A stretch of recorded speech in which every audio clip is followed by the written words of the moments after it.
নজর রাখবো যে খবরের দিকে। উত্তরাখণ্ডে অভিন্ন দেওয়ানি বিধি লাগু এবং আরো একবার জানাবো উত্তরাখণ্ডে প্রথম লাগু হচ্ছে অভিন্ন দেওয়ানি বিধি, এমনটা কিন্তু জানতে পারা যাচ্ছে। 5ই ফেব্রুয়ারি পাশ হবে উত্তরাখণ্ড বিধানসভায়, এমনটাই কিন্তু সূত্র মারফত খবর পাওয়া যাচ্ছে যে 5ই ফেব্রুয়ারি উত্তরাখণ্ড বিধানসভায় পাশ হচ্ছে, যেখানে বলা হচ্ছে যে উত্তরাখণ্ড প্রথম যেখানে লাগু হচ্ছে অভিন্ন দেওয়ানি বিধি, এমনটা কিন্তু জানতে পারা যাচ্ছে। জানিয়ে দিয়েছেন মুখ্যমন্ত্রী পুষ্কর সিং ধামি। উত্তরাখণ্ডে অভিন্ন দেওয়ানি বিধি, উত্তরাখণ্ডে প্রথম লাগু হচ্ছে এই আইন। 5ই ফেব্রুয়ারি পাশ হবে উত্তরাখণ্ড বিধানসভায়, এমনটাই সূত্রের খবর। জানিয়ে দিয়েছেন মুখ্যমন্ত্রী পুষ্কর সিং ধামি। অভিন্ন দেওয়ানি বিধি নিয়ে বারবার কথা বলতে শোনা গিয়েছে কেন্দ্রের শাসক দলকে। বিজেপির বিভিন্ন নেতৃত্ব এবং নরেন্দ্র মোদী সহ প্রত্যেকেই কিন্তু জানিয়েছেন অভিন্ন দেওয়ানির কথা, অভিন্ন দেওয়ানি বিধির প্রসঙ্গ তারা বারবার তুলেছেন। এবার উত্তরাখণ্ডে প্রথম লাগু হচ্ছে এই আইন অভিন্ন দেওয়ানি বিধি। 5ই ফেব্রুয়ারি পাশ হবে উত্তরাখণ্ড বিধানসভায়, জানিয়ে দিলেন মুখ্যমন্ত্রী পুষ্কর সিং ধামি। তিনি জানিয়েছেন যে 5ই ফেব্রুয়ারি উত্তরাখণ্ড বিধানসভায় পাশ হতে চলেছে অভিন্ন দেওয়ানি বিধি।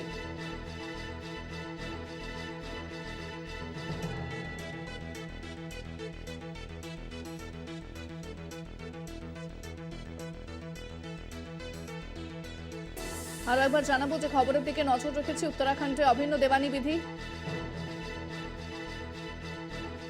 আমাদের সঙ্গে এই মুহূর্তে ফোনে রয়েছেন সিপিএম সাংসদ বিকাশ রঞ্জন ভট্টাচার্য। আপনাকে স্বাগত জানাবো। উত্তরাখণ্ডে প্রথম লাগু হচ্ছে অভিন্ন দেওয়ানি বিধি, 5ই ফেব্রুয়ারি উত্তরাখণ্ড বিধানসভায় পাশ করা হবে আইন, কি বলবেন? আইনটা কি পাশ করে আগে দেখি, কিন্তু এটা বোঝা উচিত যে ভারতবর্ষের মতো এত বৈচিত্র্যপূর্ণ দেশে, যেখানে বিভিন্ন ভাষা, বিভিন্ন কৃষ্টি, বিভিন্ন প্রথাগত আচার আচরণ, বিভিন্ন পারিবারিক প্রথা এসব আছে, সেখানে চট করে অভিন্ন বিধি লাগু করা যায় না। আমার হাতে ক্ষমতা আছে বলেই ক্ষমতা প্রয়োগ করে দেবো, সেটা কোনো বুদ্ধিমান বিবেচকের কাজ নয়।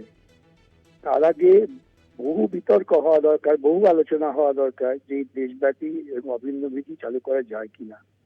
এরা দেশটাকে ঐক্যবদ্ধ করার পরিবর্তে দেশটাকে ভাঙার দিকে যাচ্ছে, আর কিছুই না। এই এক ধর্মীয় কারণে কিন্তু ভারত পাকিস্তান তৈরি হয়েছিল। আবার এই ভারতবর্ষ তারা টিকে ছিল ধর্মনিরপেক্ষতা নীতির উপর দাঁড়িয়ে।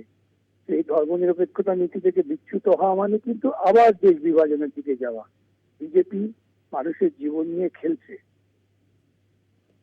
একেবারে, অনেক ধন্যবাদ। আমরা কথা বললাম সিপিএম সাংসদ বিকাশ রঞ্জন ভট্টাচার্যের সঙ্গে।